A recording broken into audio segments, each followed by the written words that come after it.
Hello, my name is Ann Chesky Smith, and I'm the director of the Western North Carolina Historical Association in Asheville. If you're not familiar with us, we were founded in 1952 to preserve and promote the history and legacy of Western North Carolina. And since the early 1980s, we've been headquartered in the Smith McDowell House, which is the oldest still standing brick mansion in Asheville. We operate the home as a house museum, and we host changing exhibits on topics of local historical interest and 2 gallery rooms on the first floor. If you haven't yet had a chance to visit us, we hope you will soon. I want to share with you today a little bit about some of our ongoing research efforts. Since we operate the Smith McDowell House as a historic house museum, we have done extensive research into the families that have lived in this house, beginning with the Smith family.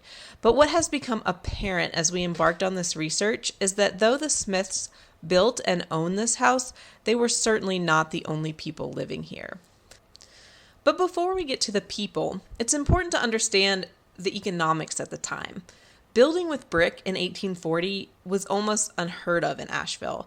Most homes and buildings were made of wood. This house would have been incredibly expensive to build. Keep in mind that this was 50 years before the Vanderbilts built the Biltmore estate, and this house, which was then known as Buck House, was meant to be a showpiece. This mansion was the Smiths' country house. Though only a mile or so from the center of Asheville, at the time, this was the country. The Smiths lived full-time in Asheville, where they operated businesses, and they came here to get away from the hustle and bustle of the city. The mansion itself sits upon a plot of land which was originally 308 acres. Colonel Daniel Smith bought this land in 1796 for 100 pounds. Among the earliest settlers in the region, Daniel Smith's second child, whose name was James, is said to have been the first white baby born west of the Blue Ridge in North Carolina. James was the one that built this house. But how did he make his money? In 1833, James Smith built and operated a state-licensed toll bridge over the French Broad River that connected the Buncombe Turnpike with areas to the west of the river. The turnpike was part of the Drovers Road that linked Greenville, Tennessee, and western North Carolina farmers to markets in South Carolina and Georgia.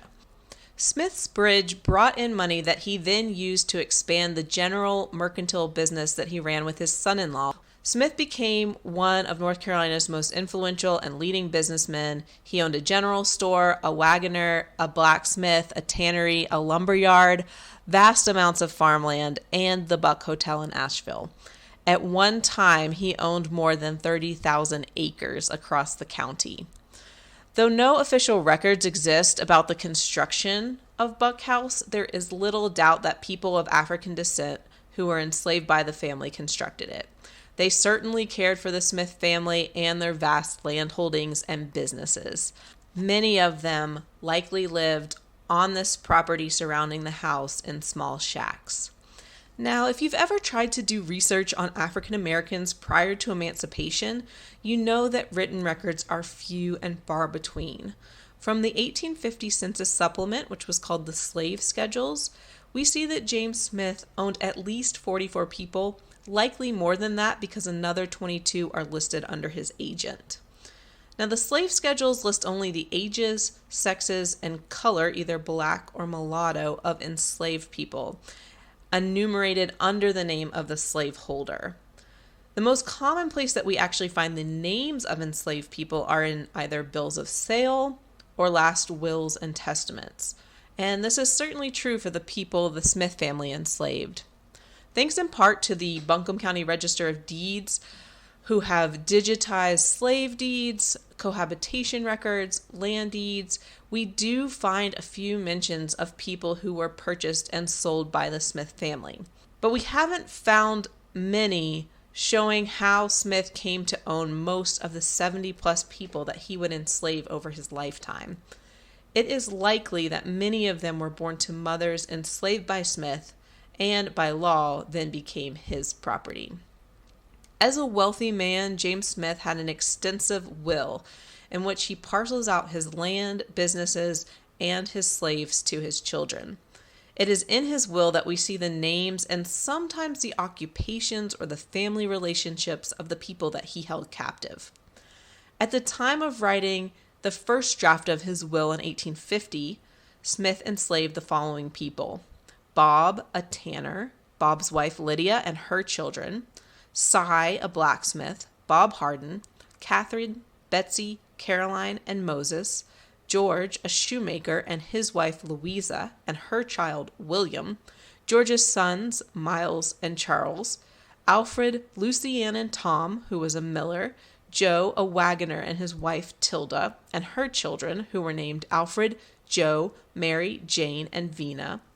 He also enslaved Peter, Charles, Clara, Arcella, Martha, and Rob, Jeff and his wife Mary, and her child Samuel, Henry and Julianne, McCama and George and their children, and Lucy, Harry, Mose, Rebecca, and Charlotte. So using this information as a starting point, we've begun trying to piece together the lives of the people that were named in James Smith's will. How do we do this? We go to the primary documentation: census data, land deeds, cohabitation records, bills of sale, death certificates. As an example, in James's will, he designates that Joe, a wagoner, his wife Tilda, and her children will be inherited by his son John, who will also inherit Buckhouse, making it fairly likely that Joe and Tilda and their family lived and worked on the grounds of this house.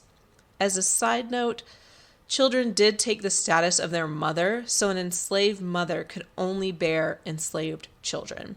This ensured that slaveholders could then enslave their own children, thereby increasing their wealth. At this time, we don't know exactly what Tilda and Joe and their children did for the Smith family. Tilda likely worked in the house, perhaps in the kitchen.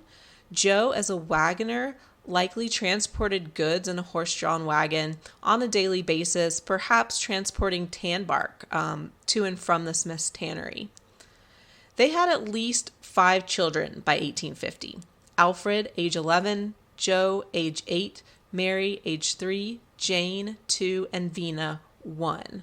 It is likely that the family was able to stay together here at Buckhouse until around 1853 when Tilda passed away. How do we know she passed away? After her death, James amended his will.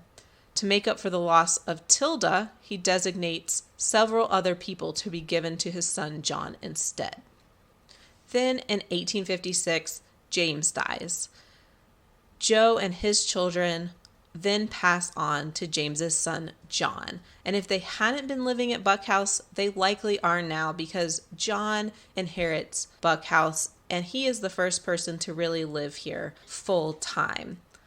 Now, John dies the following year. He's unmarried, he has no children, and he doesn't leave a will, which means that all of his property, this house, and the people that he enslaves go up for auction on the steps of the Buncombe County Courthouse. The entire family is sold to the highest bidder, and only Mary and Vina are allowed to stay together. At the same time, James's daughter, John's sister, is the highest bidder for Buckhouse, and this house is allowed to stay in the Smith-McDowell family. So this story lays the groundwork for what I want to talk about next, which is the vast differences between where James is buried in 1856 and where Tilda is buried circa 1853. The Smiths own at least 2 burial grounds, one where they buried members of their family and one where they buried their slaves. The family cemetery where James would be laid to rest was up on the hill very close to this house where Fernyhurst Mansion now stands. When Fernyhurst was built circa 1875, James had to be moved to the Newton Academy Cemetery. So James's body was moved to Newton Academy Cemetery. Here, he has not 1, but 2 grave markers. One that lays on the ground on top of his grave and one that stands upright. There's a long inscription that reads, He was the first child of white parentage born west of the Allegheny in the present state of North Carolina, and his course of life exhibited many qualities worthy of imitation by all who come after him. He was a pattern of industry, frugality, energy, and enterprise, a useful citizen, a warm friend, and an honest man, alongside his full name and his dates of birth and death. The cemetery and the surrounding land was sold to Mission Hospital in the 80s, and a good bit of money was set aside for maintenance of the cemetery. There's now a cemetery committee which hires a landscaping company to take care of the property. The gates are opened and closed every day by a Mission Hospital employee, and there's even a preservation plan in place for the cemetery. The Community Foundation of Western North Carolina is now the steward of the property and has established the following guidelines. Preserve the historic presence, maintain the simplicity of a rural, primitive cemetery, maintain a sense of peace, create a welcoming, inviting environment, assure respect for those buried there. The cemetery is 2 acres in size and includes 210 marked grave sites and more than 85 unmarked grave sites. Now, I want you to keep that in mind as we look at the place that Tilda was buried, the other cemetery owned by the Smith family. When Tilda died, she was likely laid to rest in what's now known as the South Asheville Cemetery. Though we don't know if Tilda is there for sure, this was the burial ground that the Smith family established for the people that they enslaved to bury their friends and family. So as someone who died while being enslaved by the Smith family, it's more likely than not that Tilda was laid to rest in the South Asheville Cemetery. Like the Newton Academy Cemetery, the South Asheville Cemetery is about 2 acres. Unlike the Newton Academy Cemetery, there are nearly 2,000 graves in the 2-acre plot of land. Of those 2,000 graves, less than 100 have engraved markers. Most graves were marked with field stones or wooden crosses, which have since deteriorated. At this time, Tilda is one of the only people that we know that may be buried in that cemetery prior to emancipation. And that's mostly because the Smith family did not keep records of who was buried there, nor did they pay to have engraved markers placed like the one on James's grave. But we do start to learn a little bit more about who may be in that cemetery after emancipation, because in 1866, the McDowell family, who now owned the graveyard, assigned a caretaker to take care of the property and dig the graves. His name was George Avery. We know a little bit about George Avery's life before 1865, and most of that information comes from the McDowell family and from one piece of written documentation, George Avery's enlistment papers in the Union Army. There are different stories about how George Avery came to enlist in the Union Army. One is from the McDowell family.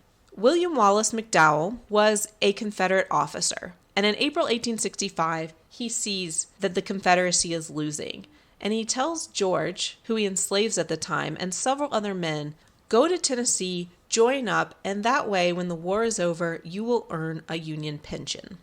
Now, it's also very possible that George emancipated himself, because in April 1865, Stoneman's raiders came through and emancipated the entire enslaved Asheville population. This was a major turning point for everyone in Asheville at the time, not only for the people who are now free, but also for their slaveholders. Of the 1865 march through Buncombe County, a local woman wrote of the experience to her daughter. The following day, the troops began to file by. They passed just in front of our lawns. You, with the rest of the children, accompanied by your nurses, went to a point where you could have a view of them in passing. And after they had gone, it was discovered that your Aunt Emily's 2 nurses, with several other Negroes in the neighborhood, had joined forces and gone off with the Yankees. Poor old Mammy was terribly mortified and grieved at the evidence of ingratitude, but we realized it was the beginning of the general emancipation which would cause a complete revolution in our lives. Another woman wrote in a letter in June 1865, All of Mrs. J.W. Patton's servants left her and went with the Yankees. Not a single one of all she had remained to do a thing in the house or in the kitchen. They even took her beautiful carriage and, crowding into it, drove off in full possession. So we don't know exactly what happened to get George Avery into the Union Army, but when he came back in 1866, we do know that the McDowell family made him caretaker of the African American cemetery, where the people that they had enslaved had been buried since the early 1800s. The McDowell family also likely gave or sold George some land near the cemetery, as well as gave or sold him lumber with which he would build a house. After emancipation, the cemetery itself became associated with several of the African American churches, but it was also a public cemetery, the oldest public cemetery for African American burials in western North Carolina. People who wanted to bury their relatives or friends there would pay the McDowells a fee, and George would get $1 from that fee for digging the graves. Now, George tracked all the burials by memory, and when he died in 1938, he left no written records, which means that when we look at the 2,000 graves there, we can really only identify the 90-something people that actually have engraved headstones. But we also have to think about why George tracked the locations of the graves by memory, and why less than 100 graves have engraved headstones. First, even after emancipation, families who were burying their loved ones there could sometimes not even afford the fee to have the grave dug, and the McDowells would grant them a free grave. So they certainly didn't have the funds to place an engraved headstone. Second, George was born into slavery. The penalty for teaching a slave to read or write was different depending on whether you were white or black. A white person teaching an enslaved person to read would have to pay a monetary fine. A black person teaching an enslaved person to read would be whipped. So it's very likely that George Avery never learned to read and write, and this is supported by the primary documentation that we find, not only in census data, which does list him as illiterate, but also in land deeds. In 1890, the McDowell family deeds the land to the cemetery over to the church and several of its trustees, including George Avery. George signs the document with an X, his mark. So when we look at the South Asheville Cemetery and we lament that the graves are not marked, that we don't know who's buried there, we have to consider why that is. Yes, it's because George Avery didn't leave written records. And yes, it's because people did not mark their loved ones' graves with headstones. But to truly understand, we have to look back into history and see why George Avery never learned to read or write and couldn't leave written records, and why people didn't place engraved markers. It was because they didn't have the money. And why didn't they have the money? Because they were one generation out of slavery, because they didn't have generational wealth, because well-paying jobs were not open to them. And those are the reasons that we see such a dramatic difference between the South Asheville Cemetery and the Newton Academy Cemetery. George Avery died in 1938 at about 94 years old, while he was still caretaker of the cemetery. I say about because George did not know his birth date. Even on his death certificate, no year is listed. So even though George has an engraved marker in the South Asheville Cemetery, which was provided by the U.S. government for his service in the Army, we still see a distinct difference between George's gravestone and that of James Smith. When George died, much of the knowledge of who was buried in the cemetery, and especially where they were buried, was lost with him. In 2021, the Newton Academy Cemetery continues to be maintained by a fund at the Community Foundation of Western North Carolina. The South Asheville Cemetery is maintained and cared for by a group of community volunteers as part of the South Asheville Cemetery Association. The group operates as a nonprofit and uses volunteer labor to help clear the cemetery, which requires very specialized maintenance because there are so many field stones marking graves. You cannot take a mower through there. It has to be cut by hand. To learn more about the South Asheville Cemetery, you can visit southashevillecemetery.net and volunteer or donate. And to find out more about our research into the people who were enslaved by the Smith and McDowell family, Visit our website, wnchistory.org, go under virtual exhibits, and there's a virtual exhibit called Deep Dive into Archives. It's a living exhibit that we continue to update with primary documentation and the stories of the people as we uncover them. If you have further questions, please don't hesitate to contact me at director@wnchistory.org. Hello, my name is Ann Chesky Smith, and I'm the director of the Western North Carolina